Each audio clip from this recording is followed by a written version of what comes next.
El especialista responde. ¿Cómo están ustedes? Bienvenidos a nuestro programa dedicado a la salud, en donde usted también puede participar a través del hashtag El especialista responde.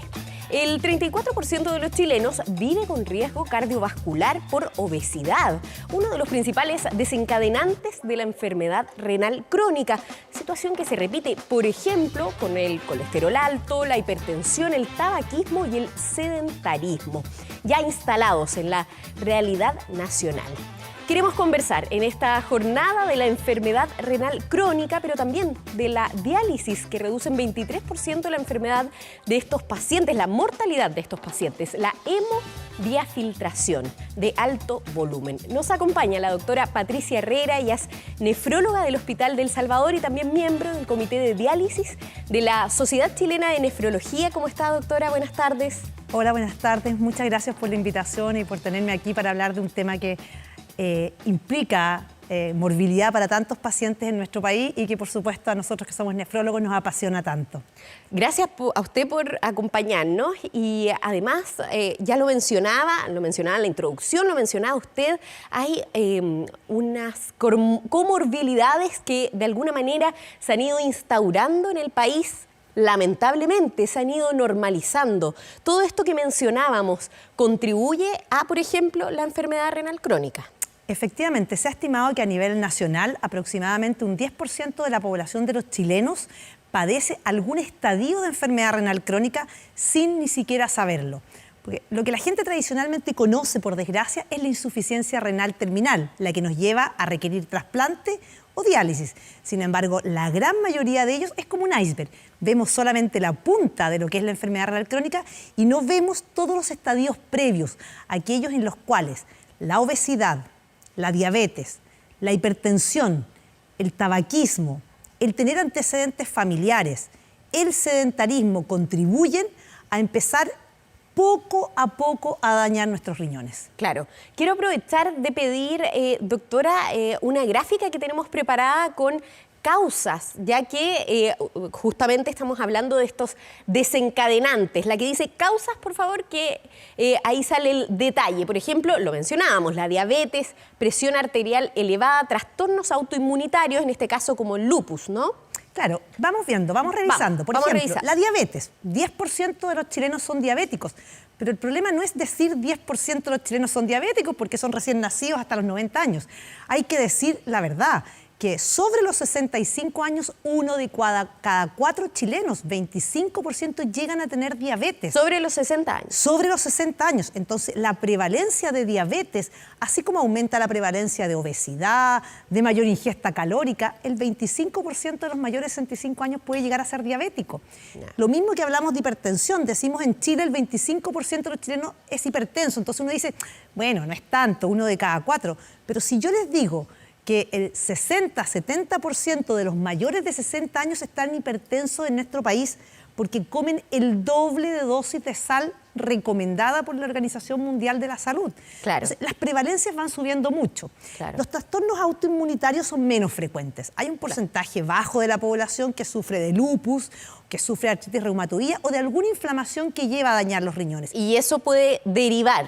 Exactamente. Las anomalías congénitas efectivamente también dañan los riñones, pero son más prevalentes en la edad pediátrica. Ya. Y nosotros a veces heredamos a esos chicos cuando no se han podido trasplantar o cuando ya sus riñones trasplantados fallan. Claro, ciertos productos químicos tóxicos, esto me llama la atención. Sí. ¿A qué se refiere? Uno cree que la toxicidad está dada porque uno, no sé, entra en contacto con algún químico así, uno cree que es algo mágico.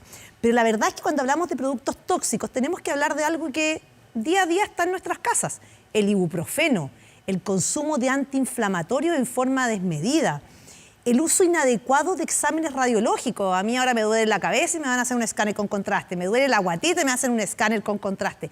El exceso de uso de medios de contraste. Y eso yo creo que entre las sociedades médicas lo conversan también, claro, porque finalmente el que a uno le mande a hacer una imagenología, radiología, etcétera, es el mismo doctor. Entonces, ustedes de alguna manera han planteado que esos también son problemáticos. Efectivamente, y de hecho ahora en la mayoría de los centros radiológicos de Chile es obligatorio realizar una creatinina, que es el examen que te sirve para ver cómo están tus riñones antes de pensar en que alguien le hagan un examen con contraste. Eso ha sido un avance importante, pero en este país uno puede comprar ibuprofeno en las ferias, los fines de semana, puedes comprar dipirona. O en la farmacia. O sea, el problema es que además se consume sin control, y eso lo hemos planteado también en el programa, lo delicado que puede llegar a ser la automedicación y cómo en este caso puede llegar a afectar tanto como para tener un problema en los riñones. Así es, y de hecho los antigripales, los antitusivos, no solamente van por el exceso de consumo de codeína,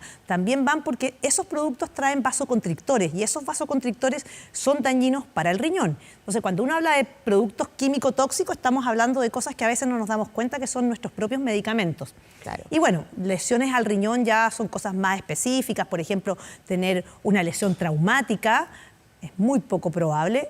Bueno, gracias a Dios tenemos 2 riñones, así que uno siempre espera que la lesión traumática sea de un solo riñón, al igual que los tumores o lesiones que se puedan ir desarrollando. Claro. Hay otra lámina en donde hay más causas. Sabemos que, y pusimos el énfasis, de hecho, en las 2 primeras, que son las que más derivan en una insuficiencia renal, pero también está infección y cálculos renales, que es algo que se sufre bastante, ¿o no? Me gusta que hayan puesto eso porque los nefrólogos siempre hemos sido poco visualizadores de los cálculos porque eso lo ven más los urólogos, pero es increíble cuando uno empieza a ver cómo la población nuestra es más obesa, tiene más sobrepeso, consume más sal, consume más azúcar. Es impresionante cómo esos factores de riesgo han llevado a un aumento del número de pacientes con litiasis renal. Yo todas las semanas en la consulta veo 1 o 2 pacientes jóvenes con cálculos al riñón.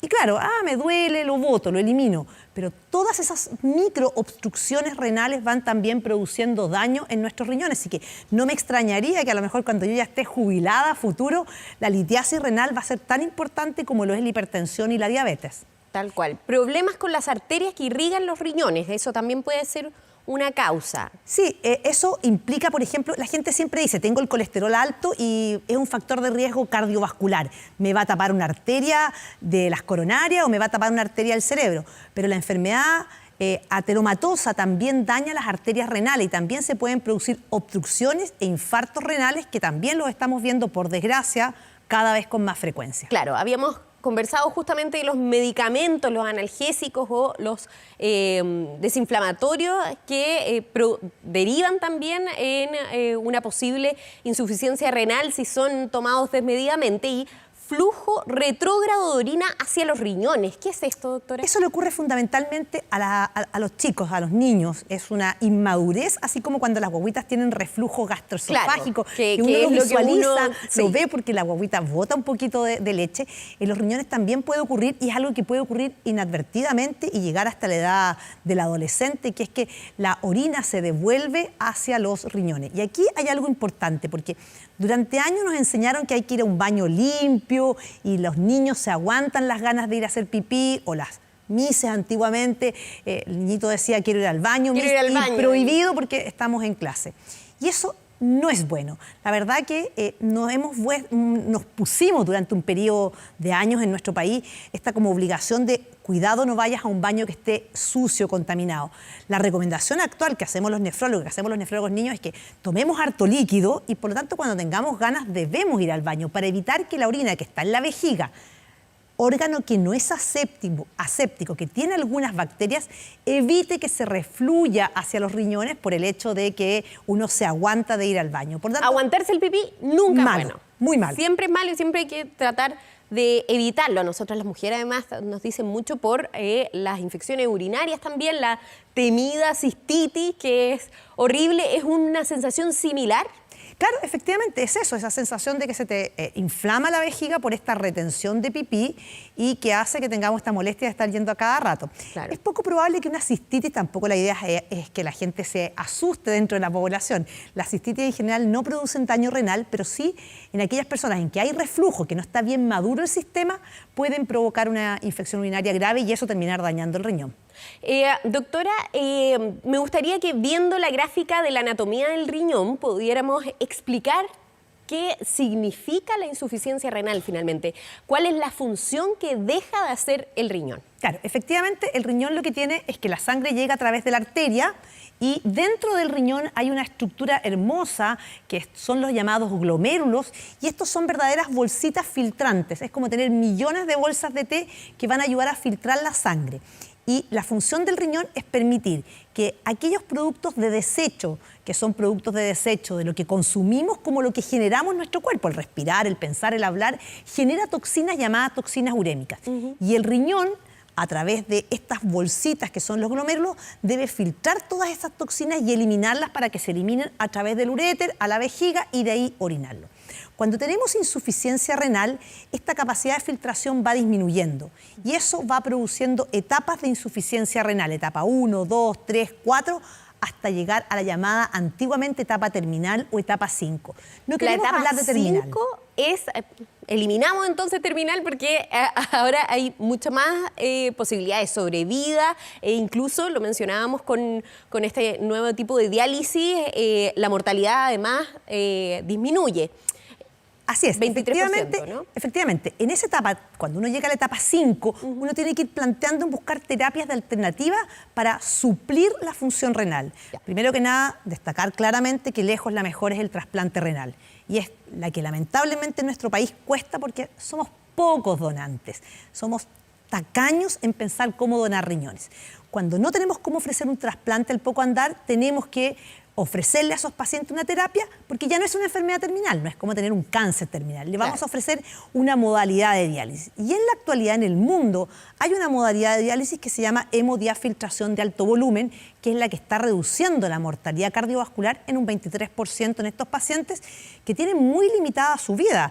En promedio, un paciente en diálisis sobrevive 5 o 7 años. No es mucho. Entonces, claro, que algo les reduzca la mortalidad cardiovascular, les reduzca la mortalidad global en un 25, 26%, es muchísimo. Es una nueva terapia muy bien aprobada en Europa. Porque finalmente el paciente que está en diálisis siempre va a estar en espera de un trasplante. No siempre, porque no todos los pacientes se inscriben en programa de trasplante y no todos los pacientes son aptos. La población en Chile que se dializa es una población mayor, porque es lo que te comentaba al principio, la mayoría de los hipertensos, diabéticos, obesos son ya sobre los 60 años. Por tanto, casi la mitad de nuestra población que se dializa en Chile tiene más de 60 años. Y que digamos también el volumen, que es bastante alto de las personas que se dializan hoy en Chile. Sí, en Chile tenemos 25.000 chilenos que están sometidos a programa de diálisis. Estamos hablando que es una de las tasas más altas de América Latina. Tenemos más de 1.000 pacientes por millón de habitantes en diálisis. Es lejos la tasa más alta de Latinoamérica, es la tasa más alta junto con países muy desarrollados.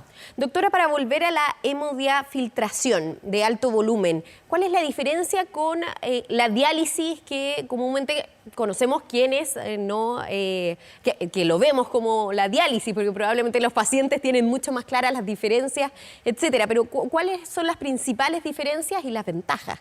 Claro, las grandes diferencias es que la hemodiálisis tradicionalmente consiste en sacar la sangre a través de una punción en una venita que nosotros preparamos, que se llama fístula, o a través de un catéter, y esa sangre pasa por un dializador y se limpia. La diferencia de la hemodiálisis convencional es que probablemente se diseñó hace 40 años atrás pensando en un puente para el trasplante. Y esa hemodiálisis permite que el paciente elimine ciertas toxinas urémicas pequeñas, porque nunca se pensó que un paciente iba a estar 10 años viviendo en diálisis, se pensó que iba a estar trasplantado. Ese tipo de modalidad de diálisis, a como está la situación actual del mundo, en donde los pacientes sí están viviendo más de 5 años, está haciendo que estos pacientes acumulen toxinas urémicas de mayor tamaño. Y esas toxinas urémicas grandes que inciden en que el paciente esté decaído, anémico, que tenga túnel carpiano, que tenga mala sobrevida, daño de la vasculatura, infartos cardíacos, todas esas toxinas no son extraídas por esta modalidad de diálisis. Y es por eso que se está solicitando a través de estas entrevistas, por ejemplo, a través de asociaciones de pacientes en diálisis, de que el Estado de Chile les pueda dar a estos pacientes una modalidad que permita extraer aquellas toxinas de mayor peso molecular. Claro, en palabras simples, este tratamiento existe, pero hoy, por ejemplo, no cuenta con código FONASA, que es como la gran mayoría de los chilenos puede acceder a este tipo de tratamiento. Es el problema. ¿Qué es lo que ocurre siempre que ocurren avances tecnológicos? Cuando a Chile llegó el escáner, En Chile solo estaba codificada la radiografía de tórax y la radiografía abdomen simple. Hubo que dar toda una pelea a la sociedad para explicar que el escáner era un tremendo avance. Claro. Después llegó la resonancia nuclear magnética, tampoco tenía codificación, nadie la conocía. Y creo que esto ocurre con todas las formas de medicina. Cuando yo estudié medicina existía solamente la forma de sacarse la vesícula abriéndote la guatita, la colestectomía abierta, hasta que se demostró que la laparoscópica era mucho mejor. Entonces, todos estos avances tecnológicos... Parte de la evolución. Es parte de la evolución de la medicina, y esa es la pelea que estamos dando hoy día como sociedad de nefrología, como grupo de pacientes que se ven sometidos a esta necesidad de poder acceder a una terapia que sea mejor para ellos, y pelear para que el ministerio, ya sea a través de un código FONASA, o ya sea a través de lo que es la ley GES, permita a un porcentaje de nuestros pacientes, y tampoco a todos, porque sabemos que la tecnología va de a poco, permita que estos pacientes puedan acceder a esta modalidad que les reduce su mortalidad en un 25%. Claro, vamos a seguir conversando de este tema, doctora, pero ahora los invitamos a todos para que aprovechen también de hacernos llegar sus preguntas con el hashtag El Especialista Responde. Vamos a hacer una pausa, pero antes un consejo, porque las cataratas son la principal causa de ceguera en el mundo y en la mayoría de los casos se desarrollan lentamente a través de los años. Si su visión se ha vuelto borrosa o las cosas que ve ya no son tan brillantes ni coloridas como solía verlas, puede que haya desarrollado una catarata en uno o ambos ojos. Visite a su oftalmólogo y cuide su visión. Clínica Oftalmológica Mira, ver bien, vivir mejor.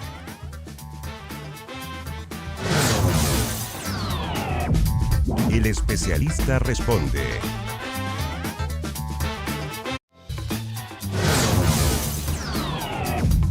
El Especialista Responde. Seguimos conversando junto a la doctora Patricia Herrera, nefróloga del Hospital del Salvador y también miembro de la Sociedad Chilena de Nefrología. Estábamos conversando de la hemodiafiltración, me cuesta la palabra en general, de alto volumen, y comentábamos también fuera de pantalla que son algunos hospitales los que ofrecen estos tratamientos. ¿Cuáles son? Y con un código FONASA, por ejemplo, ¿se podría ampliar esta cobertura? Efectivamente, en este momento en Chile se está produciendo una desigualdad, porque al no existir un código y el GES a no poder otorgárselo a sus pacientes, hace que los centros privados que dializan al 90% de la población estatal de este país a través del programa GES. El 90% de los dializados en Chile son FONASA. Claro. Un mínimo, menos de un 10% son ISAPRE, y ese 90% tiene que dializarse en centros privados, porque 25.000 chilenos no entrarían en ningún hospital público. Yo tendría que tener un hospital Salvador de 6 pisos solo para un centro de diálisis para mí. Por lo tanto, hay un convenio que permite que estos pacientes se dialicen en centros, uno dice privados, pero uno entra y el 90% son FONASA GES.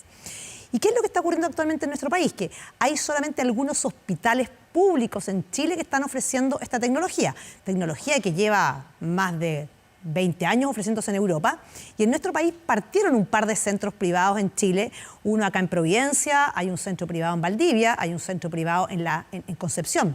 Pero en este momento la mayoría de los pacientes que acceden a hemodiafiltración se están dializando en centros como Punta Arenas, como Coyhaique, como Aysén, como el Hospital de Curanilahue, el Hospital de Las Higueras, el Hospital de Valdivia, que han sido pioneros en partir con este tipo de terapia, probablemente a la luz de grupos nefrológicos que han pujado para que estos hospitales puedan acceder. El Centro de Diálisis de Rapa Nui también se acaba de incorporar, el Centro de Diálisis del Hospital de San Felipe también se incorpora. Y lo que sí es una alegría para nuestro país es que los dos centros de diálisis que se dedican a hacer diálisis pediátrica en niños menores de 15 años, como es el Hospital de el Calvo Maquena y el Ezequiel González Cortés, ellos ofrecen 100% de hemodiafiltración a sus pacientes, y que al menos en los menores de 15 años esto está garantizado. Pero a los otros 24.900 dializados en Chile no pueden acceder a ella. Claro, por eso también es un tema que queremos poner aquí sobre la mesa. Doctora, nos han llegado algunas preguntas desde redes sociales de distintos, de los temas vinculados con la insuficiencia renal. ¿Cuáles son las ventajas y desventajas de la hemodiálisis, peritoneo diálisis y la peritoneo diálisis? ¿Cuáles son las diferencias? Sí, claro, las diferencias están en que la hemodiálisis uno concurre 3 veces a la semana, 4 horas, a dializarse a través de la sangre. La sangre sale, pasa a través de una máquina donde se depura y te la devuelven. Y eso se ha logrado hacer tan óptimo que esas 4 horas 3 veces por semana, o sea, solamente 12 horas semanales, te permiten suplir parte de la actividad de la función renal como para tú mantenerte bien la mayoría de las veces y vivo. La peritoneodiálisis es una excelente opción y actualmente estamos considerando que debería ser incluso la primera opción de los pacientes que van a entrar a diálisis. Ya. Porque permite, cierta autonomía, te permite dializarte en tu casa a través de un catéter que te ponen en la guatita, en el peritoneo, esto cuando se inflama con la apendicitis y la peritonitis. Ahí hay un espacio virtual. Nosotros ponemos un catéter y ahí ponemos líquidos que permiten, a través de la membrana del peritoneo, ir también eliminando las toxinas. Uno conecta un líquido, como se ven a veces en las gráficas, uno conecta un líquido, está un par de horas acá y después uno bota ese líquido cargado de toxinas.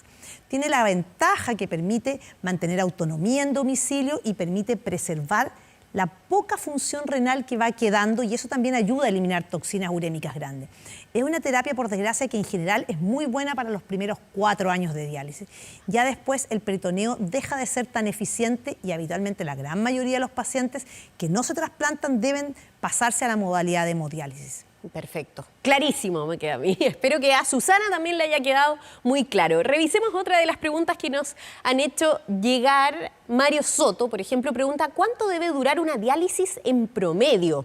Bueno, nuevamente separamos peritoneodiálisis, que lo ideal es que se haga diariamente en domicilio. Hay 2 modalidades. Una modalidad en donde yo me cambio los líquidos 3-4 veces al día, llevo de hecho mis bolsas en la mochila al trabajo y me las puedo cambiar incluso en donde yo estoy trabajando, donde estoy estudiando. Y también existe la modalidad de hemodiálisis. La modalidad de hemodiálisis, que es lo que yo creo que la mayoría de los pacientes preguntan. Claro, porque uno se imagina la persona sentadita, que tienden a pasarle una frazadita y todo, ¿no? Efectivamente, eso es cuando uno va a un centro de diálisis. Y esa modalidad, en la actualidad, está totalmente demostrado que si queremos mejorar la sobrevida, debemos mejorarla dializando a los pacientes al menos 4 horas. Y ojalá fuera incluso 5 horas, como ocurre en varias partes de Europa. ¿Por qué le pasa la frazada? ¿Baja la temperatura? Porque baja la temperatura. Porque ¿baja la presión arterial? También baja la presión arterial. Al menos en la diálisis convencional, en hemodiafiltración también baja la temperatura, pero son pacientes que toleran mucho mejor la sesión.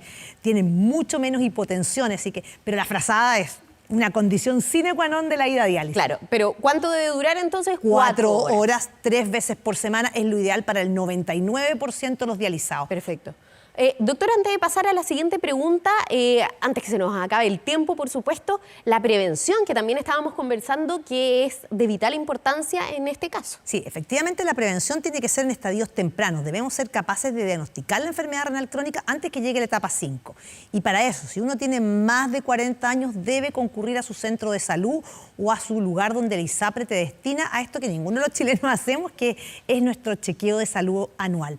Pero sobre todo, si tengo familiares que han tenido enfermedad renal, si tengo diabetes, si tengo hipertensión, si estoy ya con sobrepeso, yo debo en cualquier momento de mi vida acceder a exámenes tan sencillos como un examen de orina para ver si estoy filtrando albúmina o a un examen de sangre que se hace en todo Chile. Es un examen bueno, bonito y barato. ¿Eso es pedírselo la a cualquier creatinina. especialista o ir directamente a un nefrólogo? No, se lo puede pedir a cualquier médico general en la población de Chile. Todo médico general sabe que el chequeo de salud después de los 40 o 50 años debe incluir una microalbuminuria y una creatinina.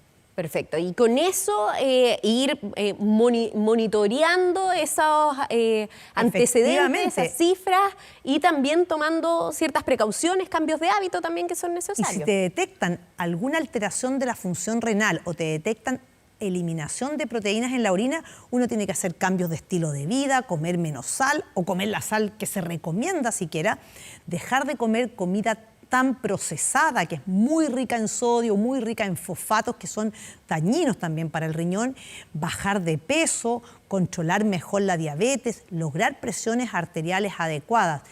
Dejar de usar antiinflamatorios. Esa población tiene prohibido el uso de antiinflamatorios, antigripales. Y cambiar y ser un poco más activo y menos sedentario.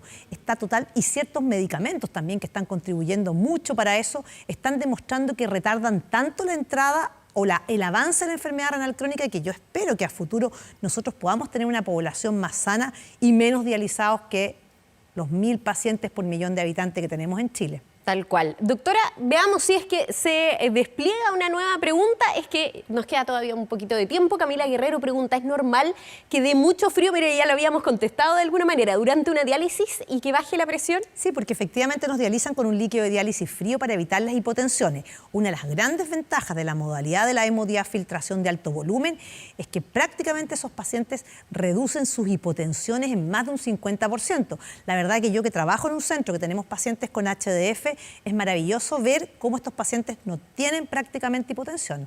Perfecto. Alcanzaremos a otra pregunta, ya que esta la hicimos rápidamente. Javiera Meneses, sí, una persona que se cuida, ¿por cuántos años puede estar en diálisis? Si no tienes una patología, porque la gente dice, es que se murió porque se dializó, ¿no? La verdad es que el problema está en que los pacientes que llegan a diálisis son la ruta terminal de una enfermedad desastrosa, como es la diabetes, como es la hipertensión. Entonces, un paciente puede llevar en diálisis vivo perfectamente. Yo tengo pacientes 30 años, 10, 15, 20 años, pero hay que ser sinceros, son no diabéticos y no hipertensos, pacientes que llegaron a esta enfermedad por enfermedad autoinmune o por claro, por las otras causas que comentábamos, claro, pero porque además, lo que usted mencionaba, la diabetes, la presión arterial alta, la hipertensión, además son unas comorbilidades que influyen en una cantidad tremenda de patologías, se podría decir que en casi todas las que tratamos acá en el programa. Pero más de 10 años, si es que te cuidas bien, comes poca sal, no subes mucho de peso entre diálisis y diálisis, te alimentas sanamente. Perfecto. Bueno, ya ahora sí, doctora, no nos quedan más preguntas porque se nos pasó volando el programa. Los invitamos a todos a revisar 24horas.cl, ya que nuestro equipo ha preparado un artículo también respecto a este tema. Ahí también, en 24horas.cl podrá encontrar este episodio y también otros anteriores para que pueda revisarlos y, por supuesto, compartirlos. Doctora, muchísimas gracias por habernos acompañado y por todos estos consejos. Muchísimas gracias por la invitación. Y a ustedes también agradecerles, pero por su sintonía. Y siga ahora en compañía de Canal 24 Horas. Que tengan un buen día.